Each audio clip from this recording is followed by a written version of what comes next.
In this video, I'll go over how to cancel your ESPN Plus subscription on Roku. So to do this, what you want to go and do is just go to Roku.com. You can also do it in the mobile app, and then just gonna sign into your account. From there, go to your profile right there and click on My Account. And from within your account, you can manage your subscriptions right here. So click My Subscriptions. And then from there, it will show all of your subscriptions. Now I need to sign in again. And then from there, you will see all of your active subscriptions that are being billed through Roku.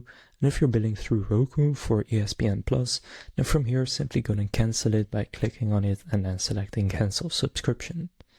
So now you know how to cancel your ESPN Plus subscription on Roku. If this video was helpful, please consider leaving a like and subscribing to my channel. With that being said, I will see you in the next video.